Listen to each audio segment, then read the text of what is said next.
Lectura de la primera carta del apóstol San Juan. Queridos hermanos, amémonos unos a otros, ya que el amor es de Dios. Y todo el que ama ha nacido de Dios y conoce a Dios. Quien no ama no ha conocido a Dios, porque Dios es amor. En esto se manifestó el amor que Dios nos tiene, en que Dios envió al mundo a su Hijo único, para que vivamos por medio de Él. En esto consiste el amor, no en que nosotros hayamos amado a Dios, sino en que Él nos amó y nos envió a su Hijo como víctima de propiciación para nuestros pecados. Palabra de Dios. Que todos los pueblos de la tierra se postren ante ti, Señor.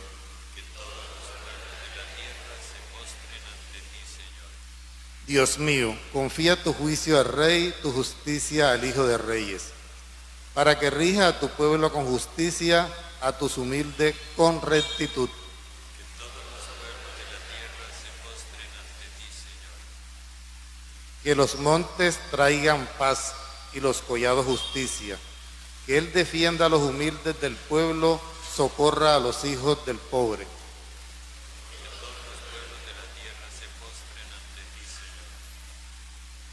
Que en sus días florezca la justicia y la paz hasta que falte la luna.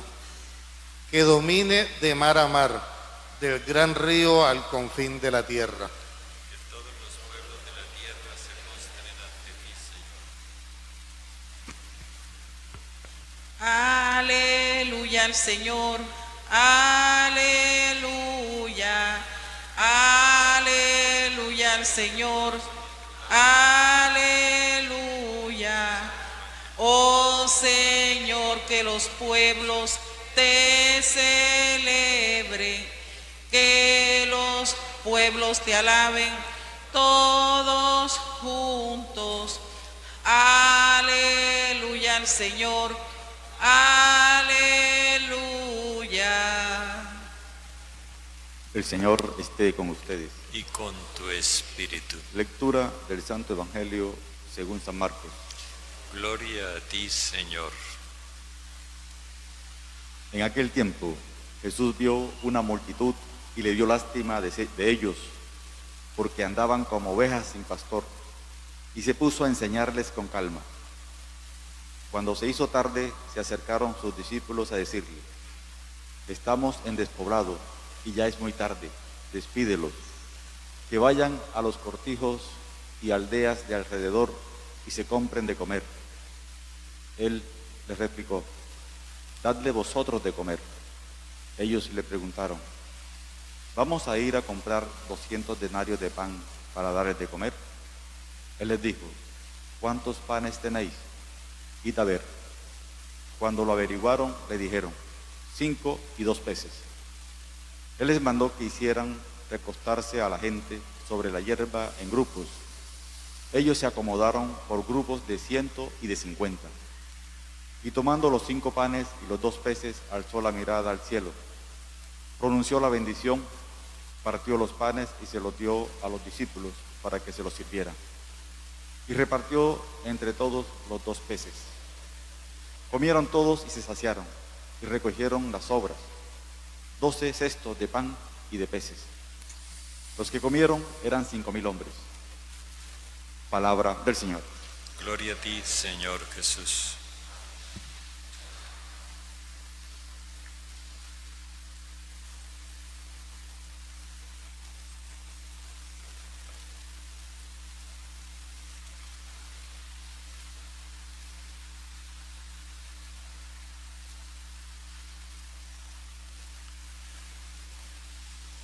La Epifanía que hemos celebrado y que seguimos celebrando consiste en la manifestación de Dios a través de Jesús. Esta Epifanía viene a manifestar que Dios es fiel y que cumple su promesa, pero que al mismo tiempo desborda las expectativas de los que habían recibido la promesa. Eso que hemos dicho en otras oportunidades, que Dios siempre da más de lo que nosotros esperamos.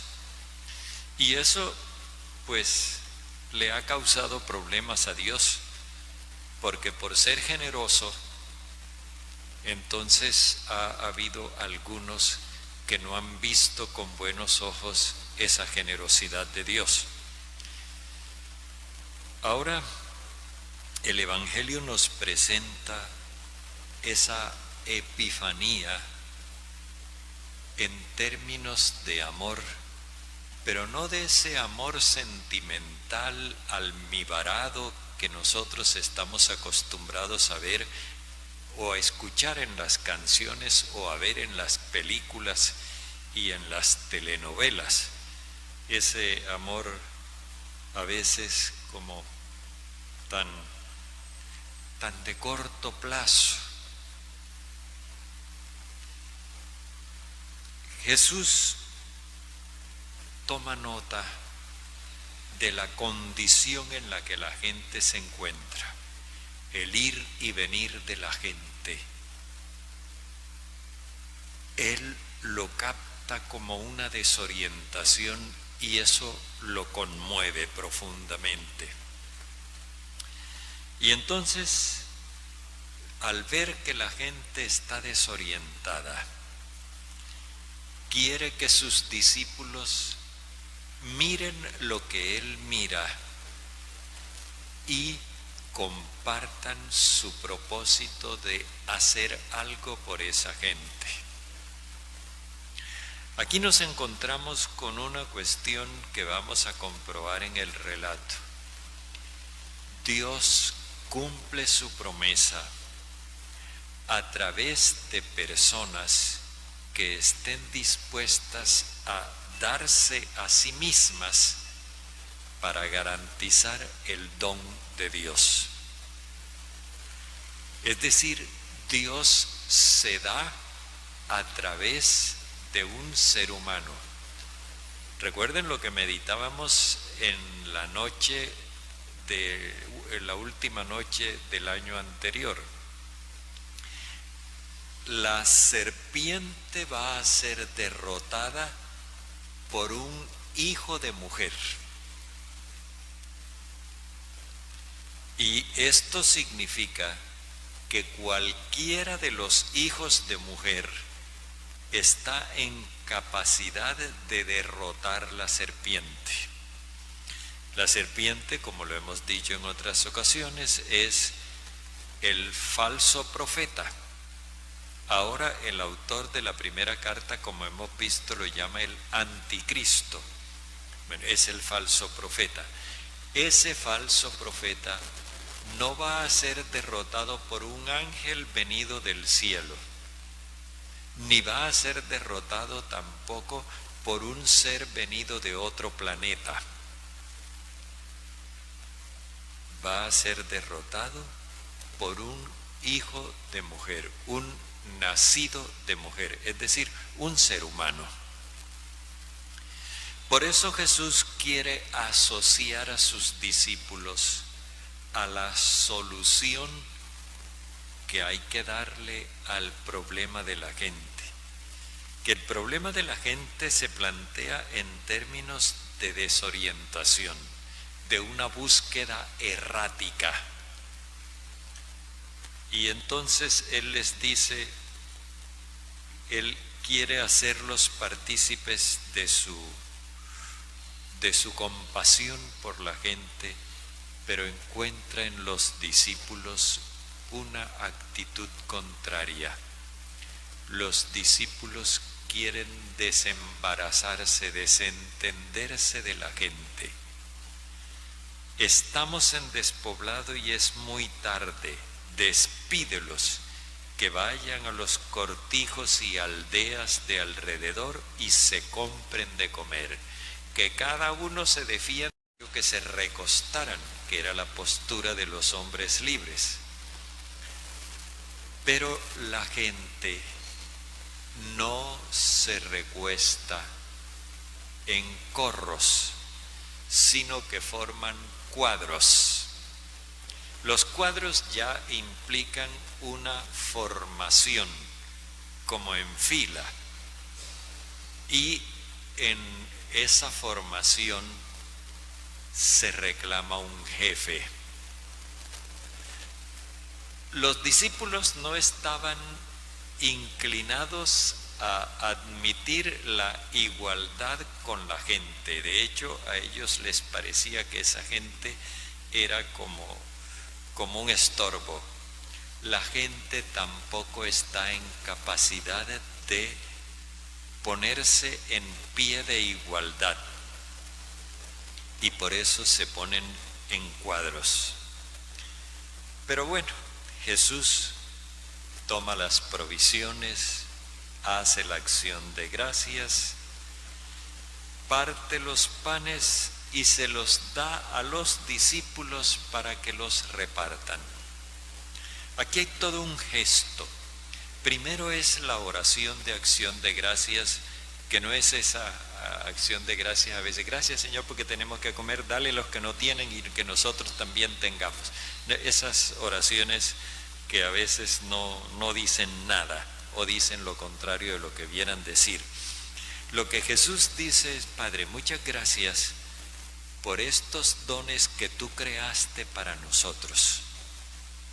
Danos un corazón generoso para compartirlos con el mismo amor con que tú nos los das. Obviamente que al hacer Jesús eso con las provisiones de su grupo, cada uno saca lo que tiene encaletado y entonces todos comienzan a compartir. Jesús ha repartido lo propio, ellos comienzan a repartir también lo propio y entienden una cosa, que el amor consiste en dar dándose. Compartir lo propio es darse. Y así es como no solamente se sacia la multitud, sino que queda para otro pueblo 12 cestos de pan y de peces. O sea, no es que la mano de Dios sea mezquina. Dios ha creado la abundancia. Es la mano del hombre la que es mezquina y temerosa. ¿De dónde vamos a sacar nosotros pan para tanta gente? El relato termina diciéndonos que los que comieron eran 5,000 hombres adultos.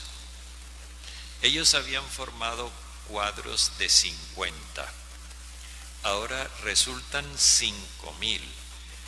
Esto quiere decir que este amor que Jesús manifiesta no solamente sacia las ansias de vida de las personas, sino que además las lleva a la madurez, hombres adultos.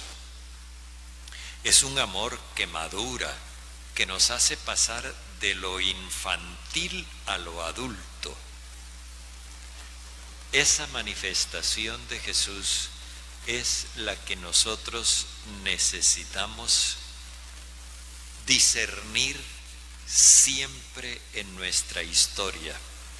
Y para esto, los criterios que nos da la primera carta son muy importantes. El primero es que Dios es amor, y todo el que ama ha nacido de Dios y conoce a Dios.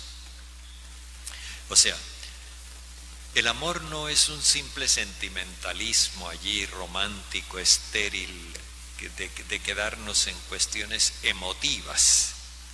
El amor es efectivo. Y lo primero que hace el amor es que nos lleva a conocer a Dios. Y conocer a Dios es no saber teología, ni saber Biblia, ni saber el catecismo. Conocer a Dios es tener experiencia de Dios. Es un conocimiento experimental. La segunda cosa que dice es que el que ama ha nacido de Dios, es decir, es hijo de Dios. Pensemos una cosa, hay personas que aman y no tienen conocimiento doctrinal de Dios. Sin embargo, el autor dice que el que ama conoce a Dios. No lo conoce de manera ilustrada, lo conoce en la práctica. Y esto nos lleva a pensar que el problema del ateísmo hay que plantearlo de otra manera, porque puede haber cristianos bautizados, digamos mejor, bautizados que no conocen a Dios porque no aman. Y puede haber ateos que sí conozcan a Dios porque aman. Esto es un desafío para nosotros, pero es un criterio que no lo podemos quitar de en medio porque está allí en la Escritura. El que ama conoce a Dios. Y además nos dice que el que no ama no tiene ni idea de Dios. Porque el que no ama está sencillamente llevado por unas ideas o ideologías, pero no por la experiencia del Dios que es amor. Dicho esto, entonces nos muestra que el amor no consiste en que nosotros hayamos amado a Dios, sino en que Él nos amó a nosotros enviándonos a su Hijo para que el Hijo fuera el que nos liberara del pecado. Tenemos entonces aquí una serie de criterios claros para discernir la epifanía de Dios.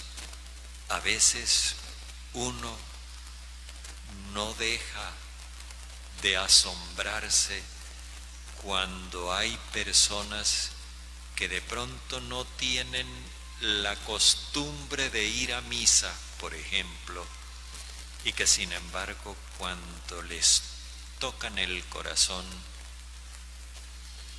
planteándoles una situación de necesidad humana, son personas generosas, disponibles, dadivosas. Eso debiera suceder en todos los que venimos a misa, pero no siempre sucede. Lo asombroso es que suceda en los que no vienen a misa, porque eso nos muestra cómo el Espíritu de Dios actúa por fuera. Sin embargo, hay una cosa que es clara. El amor de Dios se manifiesta cumpliendo las promesas a través de testigos que se dan a sí mismos para garantizar el cumplimiento de la promesa de Dios. Jesús no vino simplemente a decirnos, Dios cumple sus promesas, la promesa está cumplida. No, Él se dio. Y el don de sí mismo es lo que nosotros conmemoramos en la Eucaristía. Y ese don de sí mismo es el que nosotros nos apropiamos cuando comulgamos. De manera que comulgar implica que nosotros nos comprometemos a darnos como Jesús. Y de esa manera es como nosotros garantizamos que Dios cumple su promesa.